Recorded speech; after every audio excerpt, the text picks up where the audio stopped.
Hello મિત્રો, નમસ્કાર, good morning. આપણે ગઈ વખતે ધોરણ 10 માં સંસ્કૃત વિષયમાં તમને 5 કાળવાચક પ્રત્યયની સમજૂતી આપી હતી, જે તમને આપણે ઘરે તૈયાર કરવા માટે આપ્યા હતા।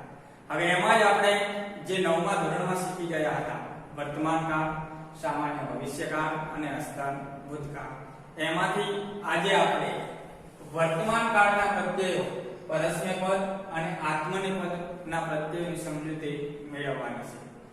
માની લો કે તમારે પરીક્ષામાં બોર્ડના પેપરમાં 1 માર્કમાં એક કાળવાચક પ્રત્યય ક્રિયાપદ તરીકે પૂછાય છે। તો સૌપ્રથમ તો આજે આપણે જે સમજૂતી આપી તો એમાં વર્તમાન કાળ પરસ્મૈપદના પ્રત્યયની વાત કરી। તો જે તમે 9મા ધોરણમાં એના કાળવાચક પ્રત્યય તમારા પાઠ્યપુસ્તકમાં આપેલા હતા, તમે જોઈ લીધા હતા અને ગયા લેક્ચરમાં આપણે તમને સમજૂતી પણ આપી હતી કે જે તમારે ઘરેથી તૈયાર કરવાના રહેશે। જો કાળવાચક પ્રત્યય તમને આવડે તો જ તમને ક્રિયાપદ આવડી શકે, બાકી કાળવાચક પ્રત્યય વગર ક્રિયાપદ બની શકે નહીં। કારણ કે ક્રિયાપદ બનાવવા માટે કાળવાચક પ્રત્યય અને ધાતુની બંનેની ફરજિયાત હાજરી હોવી જરૂરી છે। એક ના હોય તો ક્રિયાપદ બની શકે નહીં। જેમ કે આજે આપણે વર્તમાન કાળ પરસ્મૈપદના પ્રત્યયની વાત કરીએ તો અહીંયા તમારે કુલ 9 રૂપો બનશે। જેમ કે એની પ્રક્રિયા એકવચન, દ્વિવચન અને બહુવચન એવી રીતે થશે। સામે આડી લાઈનમાં જોઈએ તો ઉત્તમ પુરુષ જેને પહેલો પુરુષ પણ કહી શકાય, મધ્યમ પુરુષ જેને બીજો પુરુષ પણ બોલી શકાય અને અન્ય પુરુષ જેને આપણે ભાષામાં ત્રીજો પુરુષ પણ કહી શકીએ। તો એમાં આપણે તમને કીધું હતું એ પ્રમાણે કે મી, વહ, મહ, સી, થહ, થ અને તી, તહ, અંતિ આટલા 9 શબ્દ જો તમને આવડે તો જ તમે વર્તમાન કાળ પરસ્મૈપદનું ક્રિયાપદ ઓળખાઈ શકો, બાકી ઓળખાઈ શકો નહીં। આ પદ્ધતિ વ્યાકરણ હોવાથી સમજવાની પદ્ધતિ, આને કોઈ વાંચવાથી તમને આવડી શકે નહીં। તો હવે આપણે એના પ્રત્યય પ્રમાણે જોઈએ તો એના પ્રમાણે આપણે આ કોઠાના રૂપો શીખ્યા। જેમ કે વર્તમાન કાળ પરસ્મૈપદના રૂપો તો પ્રક્રિયા એક જ છે, વચન 3, પુરુષ 3, પણ એમાંથી જે રૂપ બન્યા એની વાત કરીએ। તો હવે એની વાત કરીએ તો પઠામી, પઠાવહ, પઠામહ, પઠસી, પઠતહ, પઠત, પઠતી, પઠત અને પઠંતી। પણ તમારા મનમાં પ્રશ્ન થાય કે આ રૂપો કેવી રીતે બન્યા?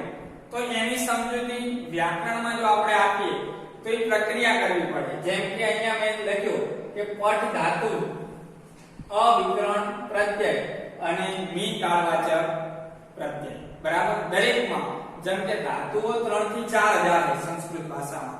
બીજા નંબરે જે વિકરણ પ્રત્યય એને બીજા નંબરમાં આપણે ગણની નિશાની પણ કહી શકીએ। હવે ગણની નિશાની એટલે 10 ગણો છે સંસ્કૃત ભાષામાં। કેટલા ગણો? 10।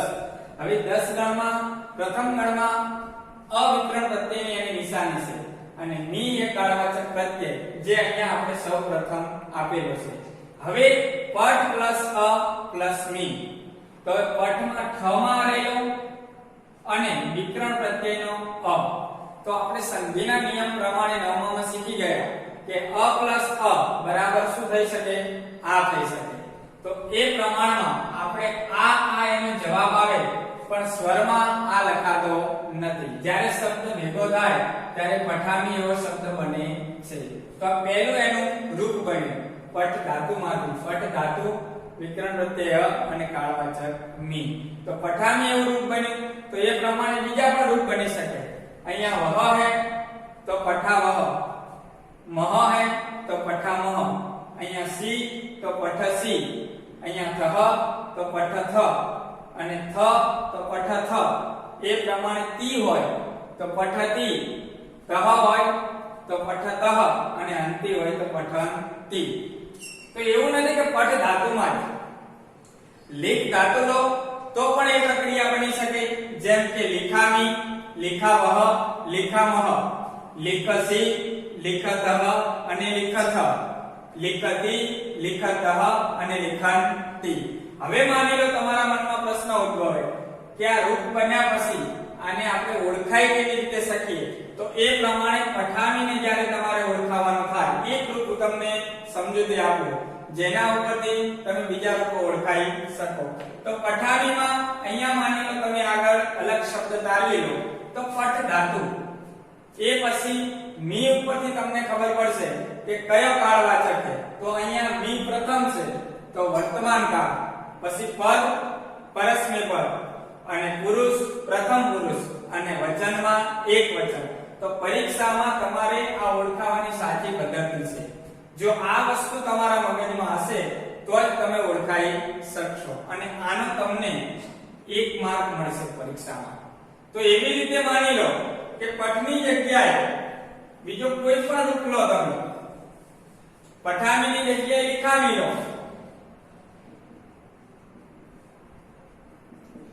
તો એમાં કોઈ ફેર નહીં પડે, ફક્ત ને ફક્ત ધાતુમાં ફેર પડશે. લીક ધાતુ, વર્તમાન કાળ, પરસ્મય પદ, પ્રથમ પુરુષ અને એક વચન. બીજી કોઈ પ્રક્રિયામાં કોઈ ફેરફાર થશે નહીં. તો લીક લો તો આપણે લીકનું લીધું. એવી રીતે વદ ધાતુ લો તો પણ એક પ્રક્રિયા બને. માની લો કાળવાચક ઉપર તમારે વદ બનાવવું હોય તો વદામી, વદાવહ, વદામહ, વદસી, વદતઃ, વદત, વદતિ, વદતઃ અને વદંતિ. એટલે ધાતુઓ 3 થી 4000 છે અને કાળવાચક પ્રત્યય વર્તમાન કાળના ફક્ત ને ફક્ત પરસ્મય પદના 9 અને આત્મનેપદ પદના 9, 18 પ્રત્યય બને છે. તો સરળ બાબત એ રહેશે કે કાળવાચક પ્રત્યય આપણે યાદ રાખીએ, ધાતુને યાદ રાખવા જરૂરી નથી. કારણ માની લો ઉદાહરણ તરીકે કોઈ ગુલ્ફી બનાવનાર વ્યક્તિ ઉનાળામાં ગુલ્ફી બનાવે તો એના બીબા 40 થી 50 જ હોય છે, પણ ઉનાળામાં લાખો રૂપિયાનો વ્યવસાય ધંધો કરી નાખે છે, લાખો ગુલ્ફીઓ વેચી મારે છે. તો દરેક ગુલ્ફી વખતે નવું બીબું લેતો નથી. એના માટે ફક્ત ને ફક્ત 30 થી 40 બીબામાં વારાફરતી પ્રવાહી નાખી અને એને જમાવવાથી એ ગુલ્ફી બને અને એ જ આકારની બની જાય છે. તો એના ઉપર જ આપણે આ પ્રક્રિયા સમજવાની છે કે ફક્ત ને ફક્ત વર્તમાન કાળ પરસ્મય પદમાં આ 9 જ કાળવાચક પ્રત્યય તમારે યાદ રાખવાના છે અને 9 કાળવાચક પ્રત્યય ઉપર આવા 9 રૂપો દરેક ધાતુના બની શકે. વદ હોય તો વદામી, લીક હોય તો લીખામી, પટ હોય તો પઠામી. તો આ પ્રક્રિયા એ વર્તમાન કાળ પરસ્મય પદની બની. હવે આપણે વર્તમાન કાળ આત્મનેપદ પદની પ્રક્રિયા જો કદાચ બનાવીએ તો એમાં તમારે પ્રક્રિયા આ જ થશે, પણ તમારે કાળવાચક પ્રત્યય એ આત્મનેપદ પદના લેવા પડશે. તો અહીંયા આત્મનેપદ પદના કાળવાચક પ્રત્યયમાં તમે જોઈ શકો કે એકવચન, દ્વિવચન અને બહુવચન એ જ પ્રક્રિયા. પુરુષમાં ઉત્તમ પુરુષ, મધ્યમ પુરુષ અને અન્ય પુરુષ એમાં પણ એ જ પ્રક્રિયા. ઈ, વહે, મહે, શે, ઇતે, દ્વે, તે, ઇતે, અંતે. તો જેમ પરસ્મય પદની પ્રક્રિયા આપણે શીખ્યા એવી રીતે આત્મનેપદ પદની કદાચ શીખીએ તો લબ ધાતુ પ્લસ ઈ પ્લસ લબ ધાતુ પ્લસ અ પ્લસ ઈ. તો હવે અહીંયા આપણે આ રૂપ પ્રમાણે રૂપ બની શકે. તો અહીંયા લબ ધાતુ એક ખોડો. હવે આપણે પ્રક્રિયા કેવી શીખ્યા હતા પરસ્મય પદમાં કે લબ ધાતુ એને ધાતુ શબ્દ તરીકે ઓળખાય. જે તમને આપણે પરસ્મય પદમાં વાત કરી કે 3 થી 4000 ધાતુ છે સંસ્કૃત ભાષામાં. એ પ્રમાણે અ એ વિકરણ પ્રત્યય, જેને આપણે બીજા શબ્દમાં ગણની નિશાની એવું નામ આપી શકીએ. અને ઈ એ કાળવાચક પ્રત્યય.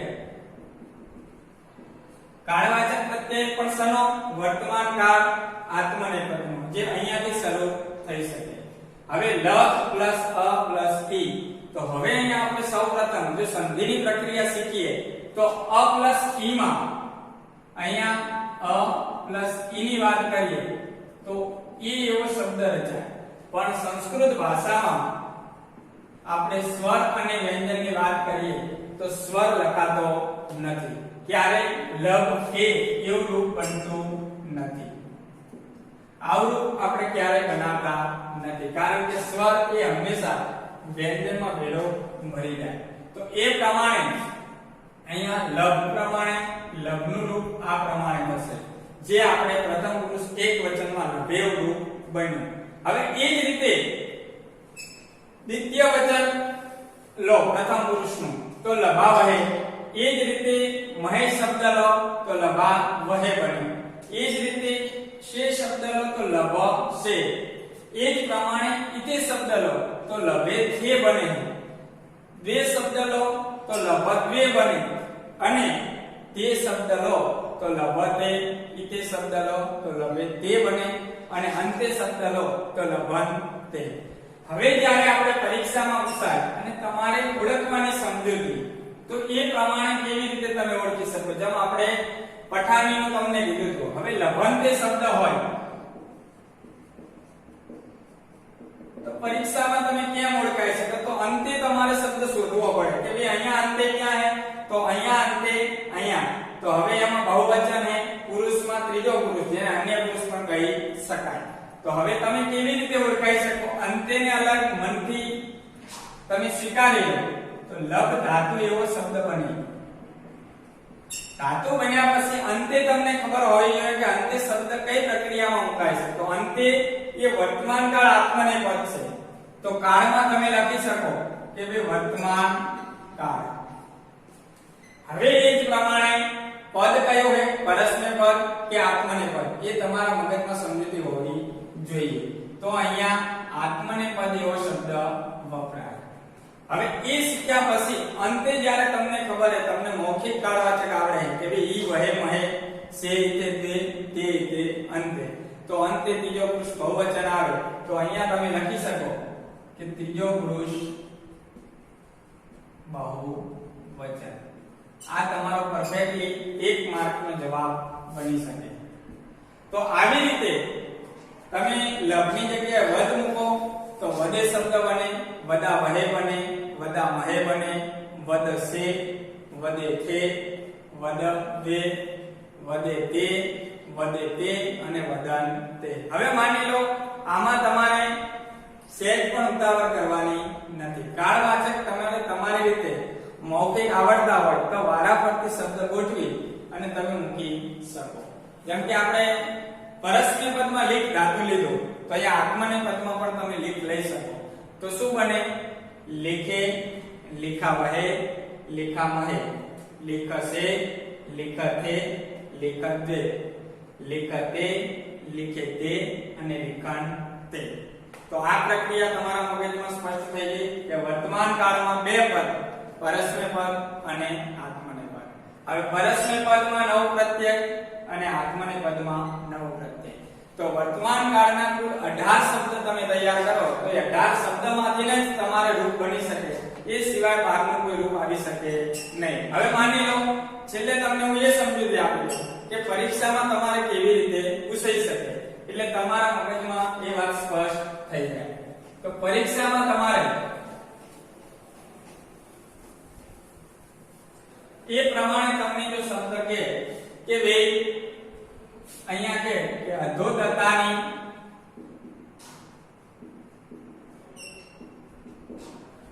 ક્રિયાપદસ્ય અન્ય પુરુષ બહુવચનસ્ય રૂપમ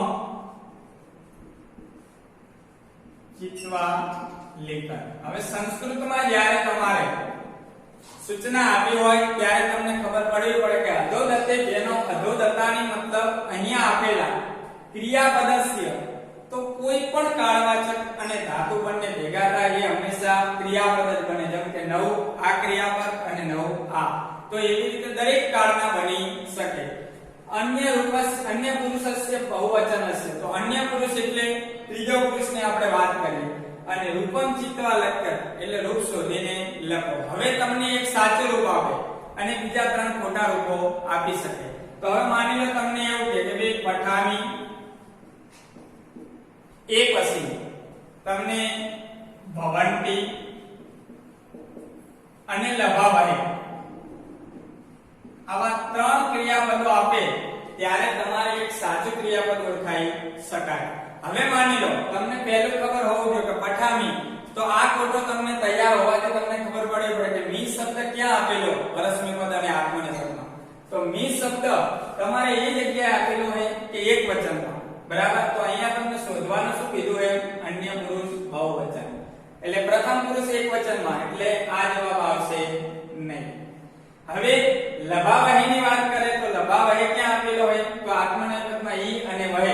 તો અહીંયા આપણે શીખ્યા તેમ લભાવહી તો પ્રથમ પુરુષ દ્વિવચનમાં એ પણ શબ્દ આવશે નહીં.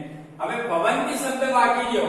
પહેલા તમે ખોટા શબ્દો કાઢી નાખો ક્રિયાપદ તો જ તમે સાચું ક્રિયાપદ મેળવી શકો. હવે ભવંતી હે તો અંતિ શબ્દ તમારે શોધવાનો. તો અહીંયા જુઓ તો મી વહ મહ સી થહ થ તી તહ અને અંતિ.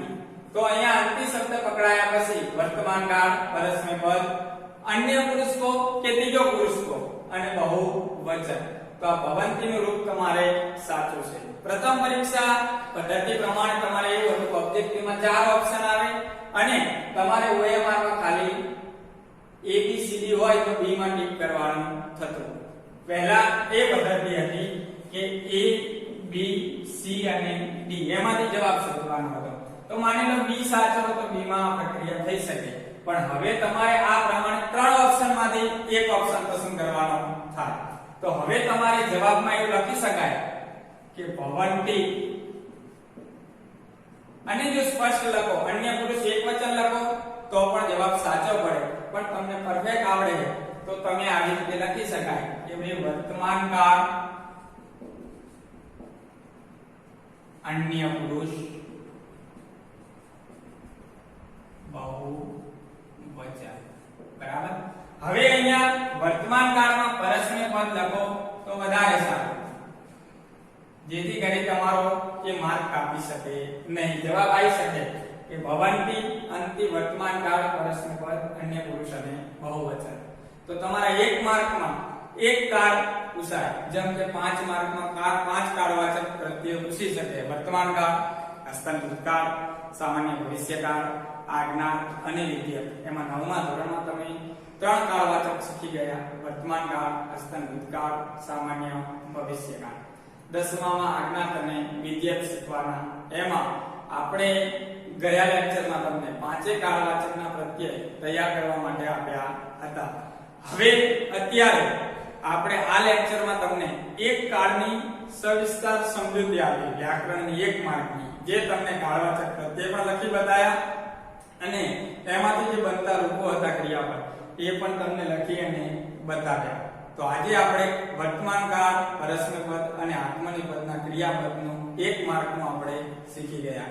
હવે નેક્સ્ટ ટાઈમ આવતા લેક્ચરમાં આપણે બીજા કાળની સવિશેષ સમજૂતી સમજાવશું.